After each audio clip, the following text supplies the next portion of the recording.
Hey Optimancers, Chris here. The new Spelljammer book was recently released and it has some really cool racial options for players.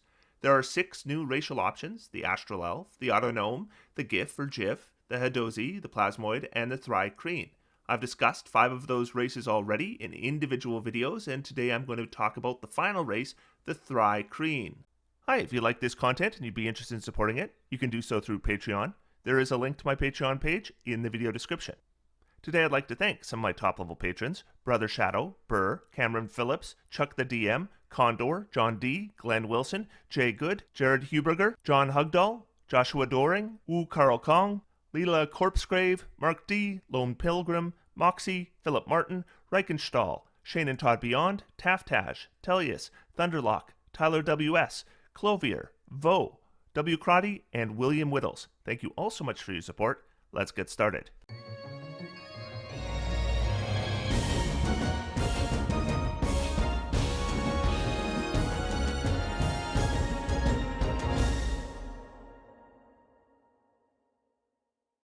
First, let's go over the race, then I'm going to give you my take on it. But before we get into the mechanics, let's talk a little bit about the lore and the religion and the history of the Thri-Kreen.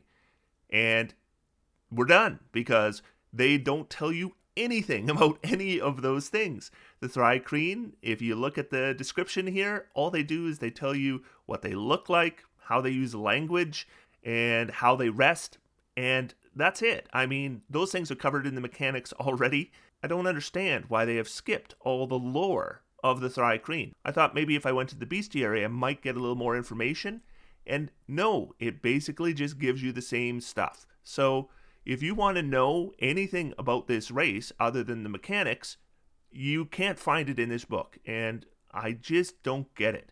I mean, we can go online because the Thri-Kreen have been around in previous editions, and then we can find out that the Thri-Kreen have an extensive history. They've been around a long, long time. They're hatched from eggs. They have a complex relationship with religion.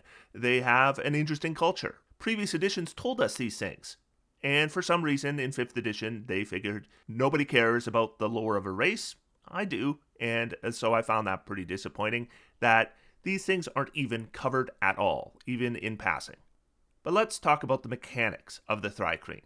So you have the following racial traits. You are a monstrosity. This is the only playable monstrosity race, and that's common in this book. We have our only playable ooze, and we have our only playable construct, and now we have our only playable monstrosity. Size: you are medium or small, and you make that selection when you choose the race. The speed is standard walking speed of 30 feet, and then we get chameleon carapace. When you aren't wearing armor, your carapace gives you a base armor class of 13 plus your dexterity modifier. As an action, you can change the color of your carapace to match the color and texture of your surroundings, giving you advantage on dexterity stealth checks made to hide in those surroundings. Then we have our standard dark vision. So 60-foot dark vision you see in dim light as if it's bright light, and darkness as if it's dim light. Then we get secondary arms. You have 2 slightly smaller secondary arms below your primary pair of arms. The secondary arms can manipulate an object, open or close a door or container, pick up or set down a tiny object, or wield a weapon that has the light property. This is unique. We have several different races that have ways to manipulate objects other than using their standard hands. We have the Loxodon. We just talked about the Plasmoid and the Hadozi. They had similar features, but none of them are able to wield weapons. Now we have one that actually can wield a weapon as long as it is light. Then we have Sleepless. You do not require sleep, and you can remain conscious during a long rest, though you must still refrain from strenuous activity to gain the benefit of the rest. And Thri-Kreen Telepathy. Without the assistance of magic, you can't speak the non-Thri-Kreen languages you know.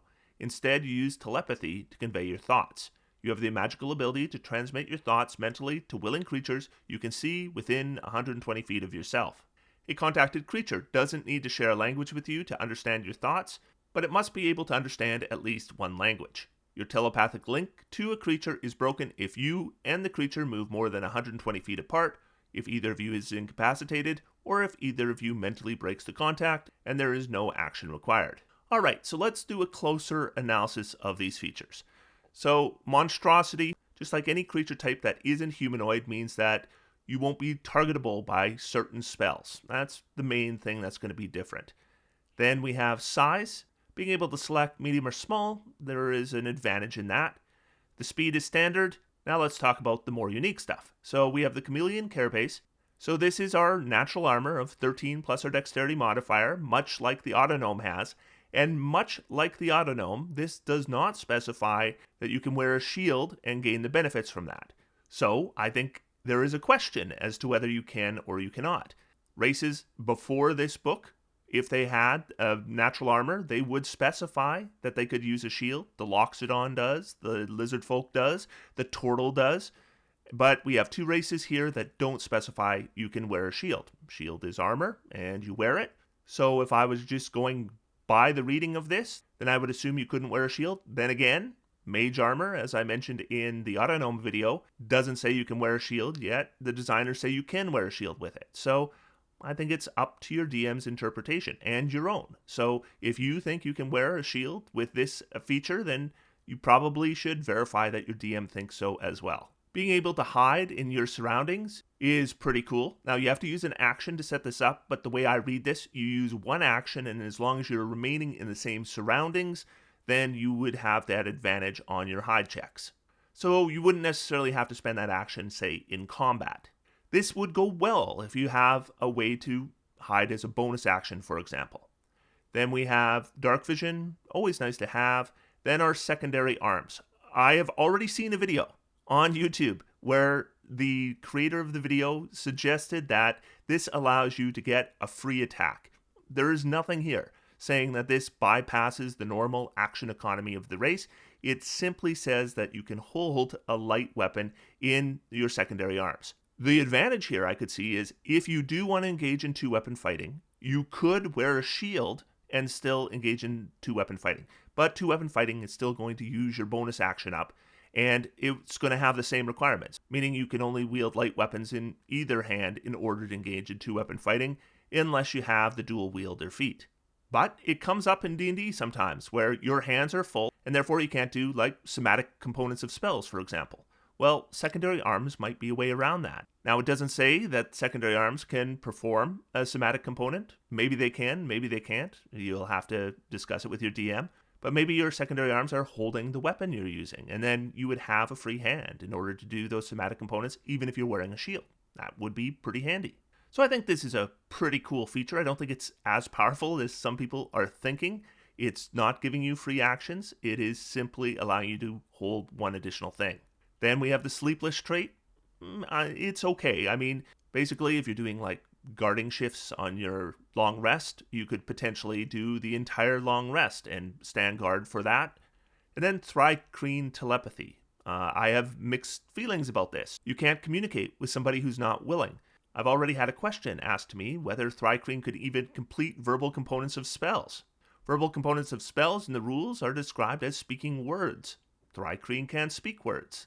I think most DMs are simply going to allow you to do verbal components of spells through the Thri-Kreen language, which includes clicks and noises, so I can't see why you wouldn't be able to complete verbal components, but there's already that confusion out there. What I do think is, this is going to affect some spells. I mean, if I want to cast, say, a suggestion spell on somebody, or I want to cast a command spell on somebody, then I am speaking words to them. And I can't use this telepathy for that, since that creature, assumably, will not be willing, so the telepathy doesn't work. So this would affect spellcasting if I make a spellcaster Thri-Kreen. So overall, I think Thri-Kreen has some interesting things. I don't think they're overly powerful. I think that a lot of people think secondary arms are doing things that they're not. So let's talk about what I would do to optimize a Thri-Kreen. One thing I wondered is this going to be the way that we can two-weapon fight with a hand crossbow? Because hand crossbows are light, and you require a hand to be able to reload the crossbow, but with a Thri-Kreen, you have that additional hand. And because they're light, you could use your secondary arms to reload them.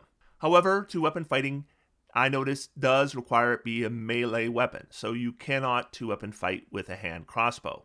What you could do with a hand crossbow, though, is wear a shield. You could wear a shield and then use your secondary arms to hold your hand crossbow, and you would still have a free hand to reload them. You would also be able to wear a shield with two-weapon fighting. So as long as you're holding a light weapon in your secondary arms, you could wield a shield with one of your arms and a weapon with the other one. And then you could do two-weapon fighting as normal, except you have that +2 bonus to armor class. That would be really nice. Again, it is questionable whether you would actually get your natural armor with the shield. But there's nothing saying Thri-Kreen can't wear armor as normal. So you could put on armor and a shield, two-weapon fight, and that's something you just normally couldn't do. One class I thought looked really interesting for Thri-Kreen, and that's the Rogue. I think they'd make pretty good rogues. Rogues can hide as a bonus action. That would allow you to get that advantage and use it in combat effectively. Rogues also do well with two-weapon fighting and light weapons. And sometimes rogues want to remain hidden and be able to communicate with their allies, and Thri-Kreen can do that as well.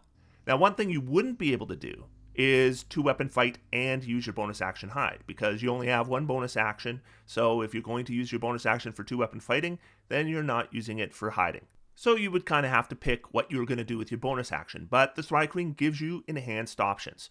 Rogues normally don't wear shields. This would be kind of useful. You would have to get shield proficiency somehow, though. And frankly, for any archer, I thought it would be pretty cool if you could use that hand crossbow with a shield.